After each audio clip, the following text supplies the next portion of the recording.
তোমার সন্তানগুলো অকালে দুনিয়া থেকে নিয়ে তারপর পরীক্ষা করবে।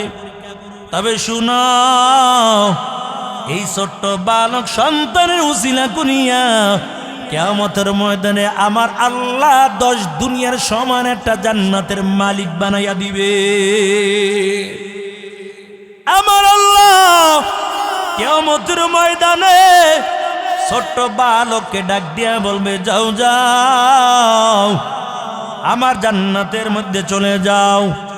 ওই ছোট্ট বালক ডেকে বলবে, আল্লাহ আমি তোমার জান্নাতে যাব না, কারণ একটু আমার মাকে দেখতে চাই, একটু আমার বাবাকে আমি দেখতে চাই। আমার আল্লাহ একজন ফেরেশতাকে মায়ের সূরাত দিয়ে দাঁড় করাইয়া দিবে, আর একজন ফেরেশতাকে বাবার সূরাত দিয়ে দাঁড় করাইয়া দিবে। আমার আল্লাহ ডেকে বলবে, রে বান্দা এটা তোর মা আর এটা তোর বাবা। ওই ছোট্ট মাসুম সন্তান তাড়াতাড়ি দৌড় দিয়া মনের মধ্যে আনন্দ নিয়া মায়ের গলাটা জড়াইয়া ধরবে, আবার তাড়াতাড়ি মনটা বেজার করে গলাটা ছেড়ে দিবে, আবার দৌড় দিয়া বাবার গলাটা ধরবে, আবার মনটা বেজার করে বাবার গলা ছেড়ে দিবে। আমার আল্লাহ ডাক দিয়া বলবে, বান্দা বলো তোমার মনটা কেন মলিন হয়ে গেল? ওই ছোট্ট মাসুম সন্তান ডেকে ডেকে বলবে, আল্লাহ এটা আমার মা না, এটা আমার বাবাও না। আল্লাহ বলবে, কেমন করে বুঝলা এটা তোমার মা না, এটা তোমার বাবাও না? ওই ছোট্ট মাসুম সন্তান ডেকে ডেকে বলবে, আল্লাহ ছোটবেলা যখন আমার মায়ের কোলটা খালি করে আমি চলে আসলাম, আজরাইল যখন আমার জানটা কবজ করে নিয়ে আসলো, ওদের মালিক আমার জন্য আমার মায়ের এত ভালোবাসা, আমার মায়ের কলিজাটা জ্বলে পুড়ে ছারকার হয়ে গেছে, আমার বাবার কলিজাটা জ্বলে পুড়ে ছারকার হয়ে গেছে। আল্লাহ আমি যখন আমার মায়ের গলাটা জড়াইয়া ধরলাম আর নাকটা যখন আমার মায়ের বুকের মধ্যে লাগাইলাম, এই নাক দিয়া মায়ের কলিজা পরা গন্ধ ভাই না। আবার তাড়াতাড়ি যখন বাবার গলাটা ধরলাম, এই নাকটা যখন বাবার বুকের মধ্যে লাগাইলাম, এই নাক দিয়া কলিজা পরা গন্ধ ভাই না।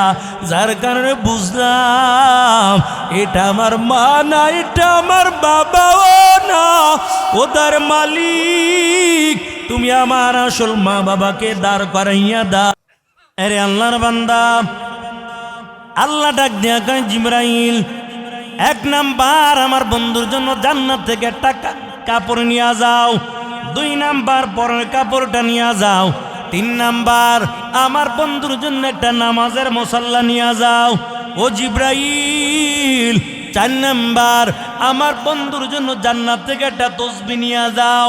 5 নাম্বার আমার বন্ধুর জন্য জান্নাত থেকে নূরের তৈরি একটা টুপি নিয়ে চলে যাও। 5টা জিনিস জিবরাইল আমিন একটা বিরিফকিসের মধ্যে বইরা আইয়ুব নবীর কাছে আইছে। এই জিনিসগুলো আল্লাহ তাআলা আপনাকে হাদিয়া দিছে। আইয়ুব নবী জামাটা গাই দিলাম, আইয়ুব পয়গম্বর পরনের কাপড়টা পরলাম, নামাজের মুসাল্লা যখন পেয়ে যায় আর নূরের ডুবি মাথার মধ্যে যখন নূরের মুকুটটা পরলাম, আইয়ুব নবী ডেকে ডেকে বলে, জিবরাইল আল্লাহ আমাকে সুস্থতার নেয়ামত দান করলাম। ও জিবরাইল আমি এখন আমার মালিকের কুদরতি পায়ে সিজদা দিয়ে দিয়ে তারপরে আমার আল্লাহর শুকরিয়া আমি আদায় করতে চাই। জিবরাইল আমিন কয়, ঠিক আছে, আল্লাহর কুদরতি পায়ে সিজদা দিয়ে আপনি মালিকের শুকরিয়া আদায় করেন। আইয়ুব নবীর ওই সময়টা ছিল মাগরিবের সময়, সূর্য ডুবে গেছে, আর রহিমা তো এখনো গ্রামে গুইরা গুইরা স্বামীরে ফালাইয়া যায় না, তারপরও খাবার নিয়ে আস্তে আস্তে করে আসতেছে। এরে আল্লাহর বান্দা আইয়ুব পয়গম্বর নামাজের মধ্যে দাঁড়িয়ে গেল 4 রাকাত নামাজের নিয়ত কইরা। সূর্য ডুবে গেছে, এই সময় 4 রাকাত নামাজের নিয়ত কইরা আল্লাহু আকবার কইয়া আইয়ুব নবী হাত বাইদা নামাজে দাঁড়াইছে। প্রথম রাকাত পড়লো, দ্বিতীয় রাকাত পড়লো, 3 নাম্বার রাকাত পর 3 নাম্বার রাকাত নামাজ আদায় করার পর আইয়ুব নবী ডানে বামে সালাম ফিরায়। জিবরাইল ডাক দিয়া বলে, পয়গম্বর আপনি নামাজ 3 রাকাত পড়ছেন, নামাজের নিয়ত করলেন 4 রাকাত, পড়ছেন তো 3 রাকাত। আল্লাহ কয়, জিবরাইল তুমি লোকমা দাও কা, তুমি তো আর মুসল্লি না, তুমি লোকমা কি লেগে দিছো? জিবরাইল কে আল্লাহ এই জায়গা দেখার মতন তার কেউ নাই। আইয়ুব নবী 4 রাকাত নামাজের নিয়ত করছিল, কিন্তু নামাজ পড়ছে 3 রাকাত। আমার আল্লাহ ডাক দিয়ে কয়, জিবরাইল আমার বন্ধুরে লোকমা দেওয়া লাগবে না, এ আইয়ুব নবীর 3 রাকাত নামাজ আমি আল্লাহ এমন ভাবে কবুল করলাম, আমার বন্ধু মুহাম্মাদের উম্মতের উপর কিয়ামত পর্যন্ত এই 3 রাকাত মাগরিবের নামাজ আমার বন্ধুর সমস্ত উম্মতের উপর আমি ফরজ করে দিলাম। 3 রাকাত নামাজ আল্লাহ ফরজ করে দিল মাগরিবের।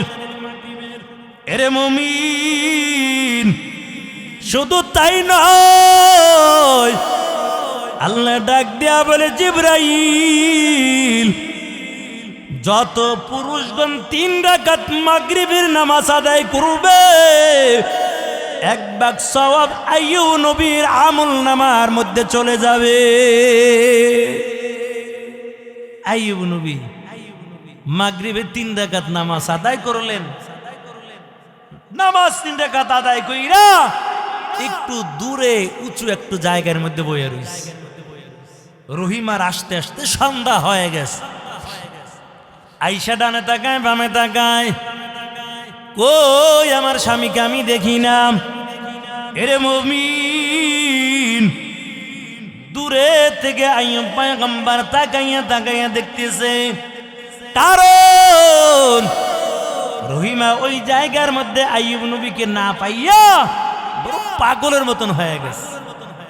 একবার ডানে যায়, একবার সামনে যায়, আমার পিছনে দৌড়ায়, আর মালিকের কাছে কান্না করে বলে, আল্লাহ না জানি আমার স্বামী আইয়ুব পয়গম্বরকে জঙ্গলার কোনো হিংস্র প্রাণী খেয়ে ফেলেছে। ও মালিক, আমার স্বামীকে আমি এই জায়গার মধ্যে রাখলাম, কই আমার স্বামীকে এখন আমি খুঁজে পাই না। আইয়ুব নবী দূরের থেকে তাকাইয়া দেখতেছে রহিমা পাগলের মতন হয়ে গেছে।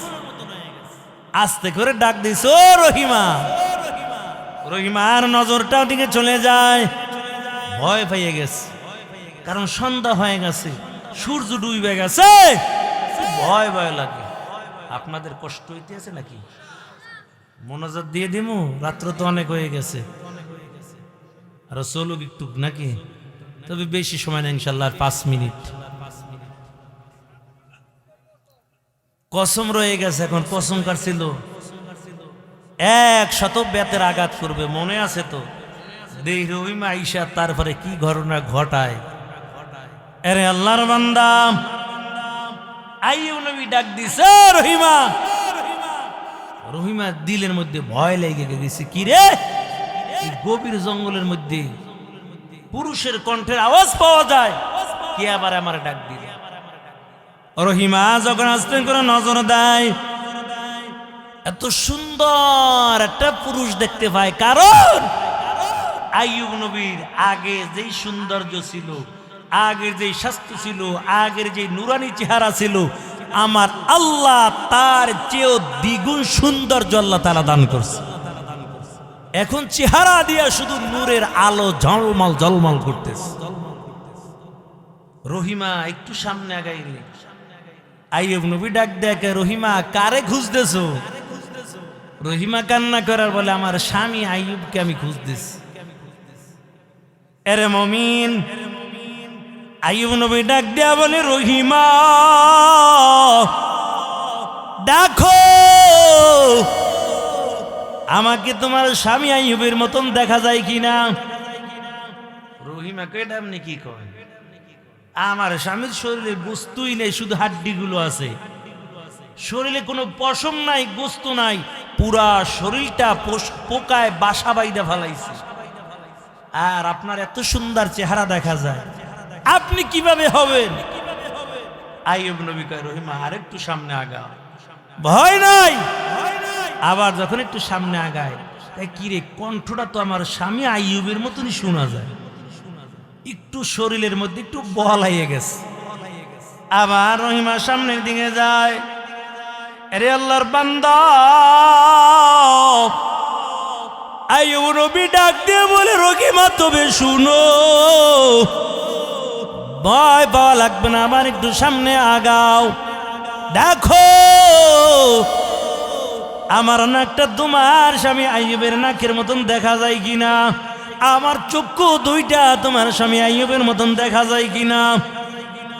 রহিমা আস্তে আস্তে সামনে আগায়, যখন মনের গোপন কথাগুলো বলতেছে, রহিমা বুঝে ফেলাইছে, কি রে, এই কথা তো আমি আর আমার স্বামী আইয়ুব ছাড়া কেউ জানে না, কণ্ঠ তোমার স্বামীর মতন লাগে।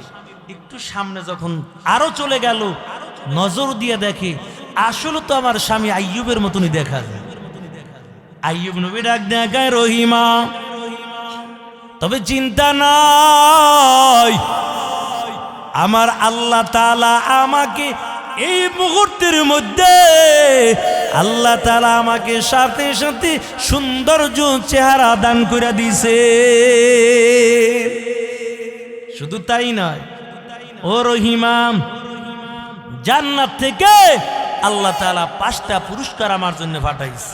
তবে শুনো, জান্নাতি পুরস্কারগুলো আমি পাইলাম, আমি আমার মালিকের কুদরতি পায়ে সিজদা দিয়ে দিয়ে তারপর আমি মালিকের শুকরিয়া আদায় করেছি। রহিমা ডাক দিয়ে কয়, স্বামী আমার, আপনি যেহেতু মালিকের কুদরতি পায়ে সিজদা দিয়ে শুকরিয়া আদায় করেছেন, আমিও আমার মালিকের কুদরতি পায়ে সিজদা দিয়া তারপরে আমি আমার মালিকের শুকরিয়া আদায় করতে চাই। রহিমাও 3 রাকাত মাগরিবের নামাজ আদায় করে নিলেন। আল্লাহ জিব্রাইলকে বলে, জিব্রাইল, দুনিয়ার জমিনের মধ্যে যত নারী 3 রাকাত মাগরিবের নামাজ আদায় করবে, ও জিব্রাইল, 1 ভাগ সওয়াব আমি রহিমার আমল নামার মধ্যে আমি দান করে দিব। আশিকারা মিল্লাত মাযহাব জুদাস, আশিকারা মিল্লাত মাযহাব খোদাস, মিয়ানে শেখ মা শুকরা মজিস, কিরামান কাতিবিন রাম খবর নিস। নবীর উম্মতের দল, আইয়ুব নবী তো মুসিবতের মধ্যে পড়ার পর তারপর আমার মালিককে ভুলে নাই। তবে দুনিয়ার জমিনে যাদের ঈমান মজবুত থাকবে, ওই বান্দা যত মুসিবতের মধ্যে পড়বে, ওই বান্দাও দুনিয়ার জমিনের মধ্যে আল্লাহকে ভুলবে না। এরে মুমিন, আমি যায়া তিলাওয়াত করলাম, আল্লাহ তাআলা জান্নাতে যাওয়ার জন্য 2টা গুণ দেয়। ইন্নাল্লাযীনা আমানু ওয়া আমিলুস সালিহাত কানাত লাকুম জান্নাতুল ফিরদাউসি নুজুলা। 1 নাম্বার আল্লাহ গুণের কথা বলে ঈমান, 2 নাম্বার গুণের কথা বলেন নেক আমল।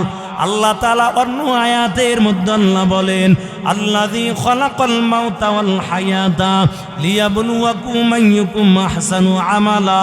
আমার আল্লাহ বলেন, আমি মৃত্যু এবং জীবনকে সৃষ্টি করলাম, আমি পরীক্ষা করে দেখব কার আমল কত সুন্দর হয়। এরে মুমিন, তবে 1 নাম্বার ঈমানের কথা আল্লাহ বলেছেন। ঈমান যার যত মজবুত থাকবে, তার আমল তত সুন্দর হয়ে যাবে।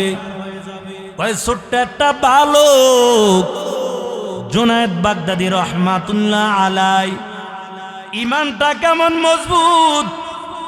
ছোট্ট বালক জুনায়েদ বাগদাদীর সঙ্গে খ্রিস্টান একটা যুবকের ভালো সম্পর্ক ছিল।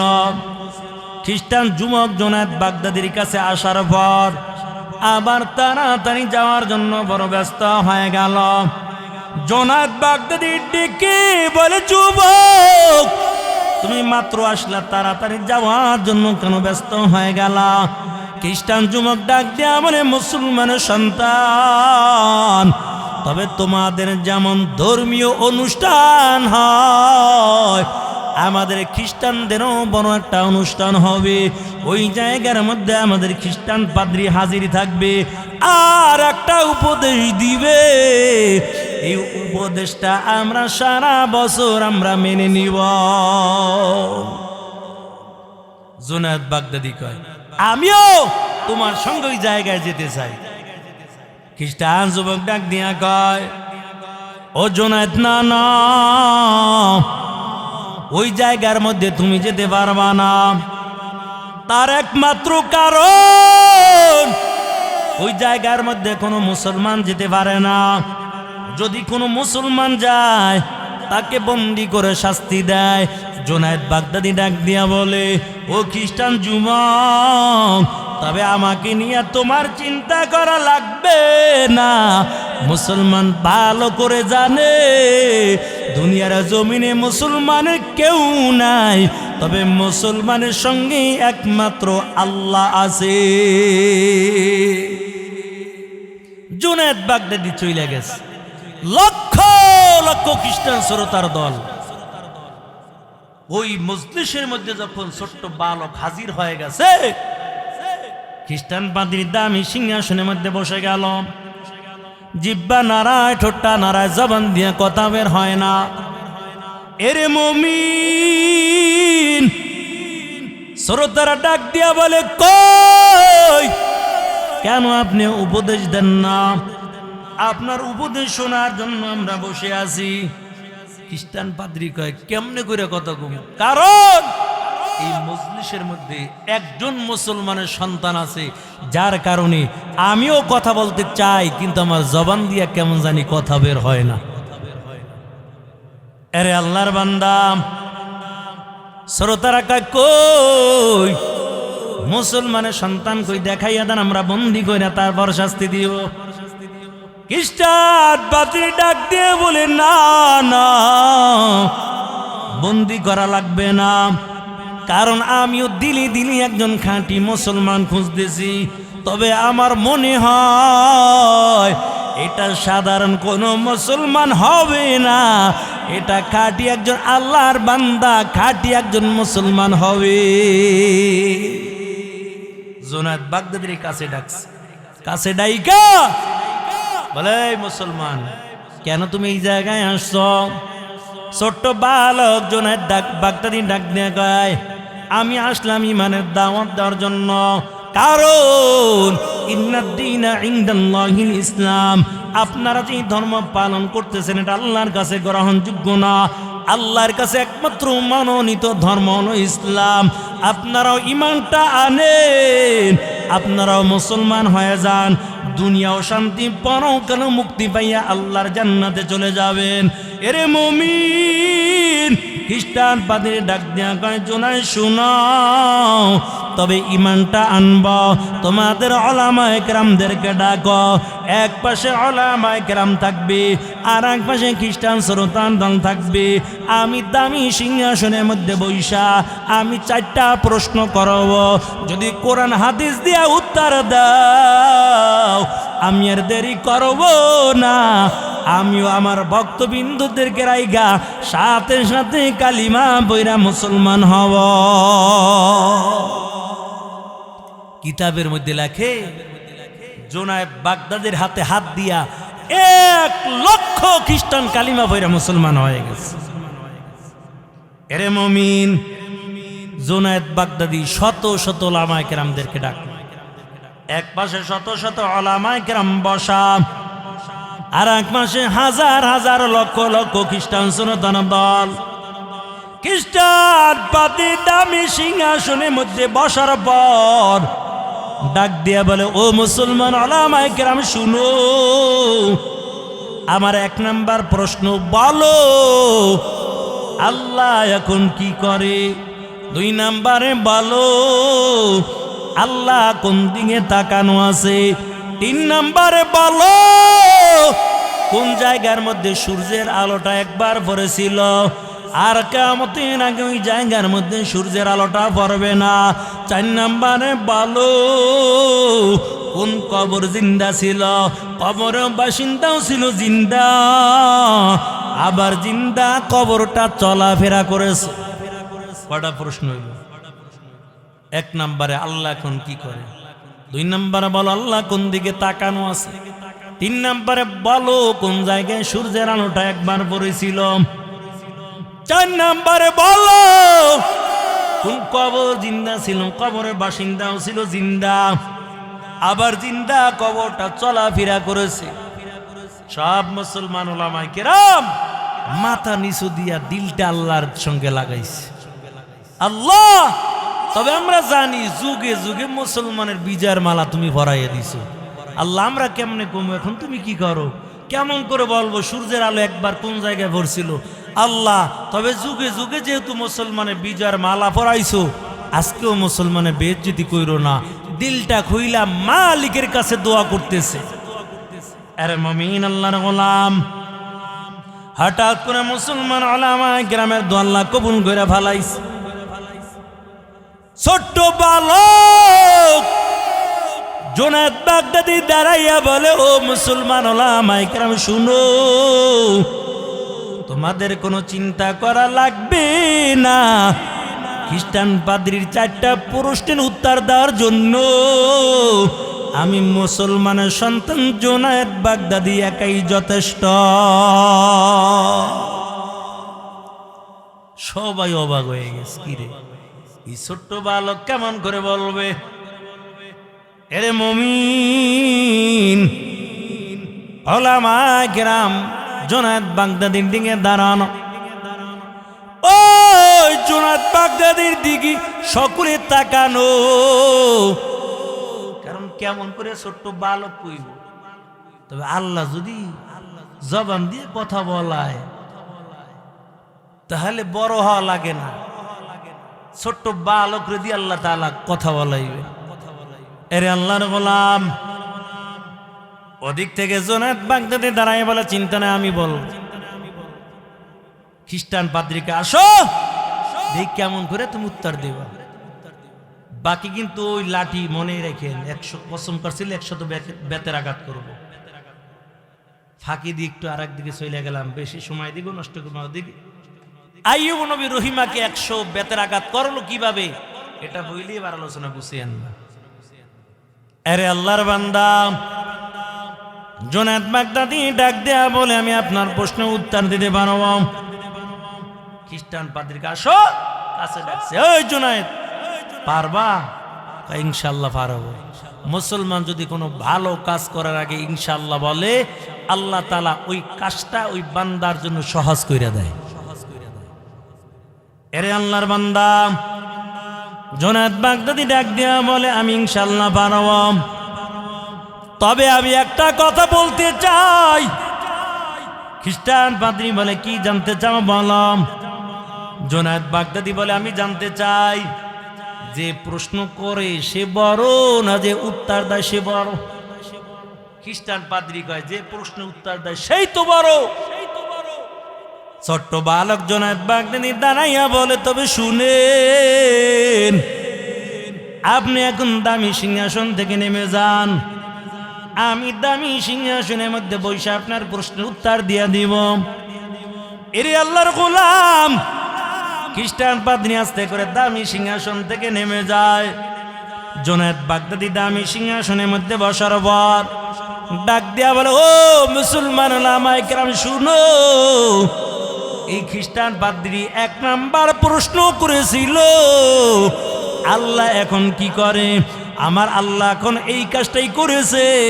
তোমার মতো খ্রিস্টান পাদ্রীকে দামি সিংহাসন থেকে নিচে নামাইয়া আমার মতো মুসলমান ছোট্ট বালক সন্তানকে আল্লাহ তাআলা এই মুহূর্তে এখন দামি সিংহাসনের মধ্যে বসাইয়া দিছে।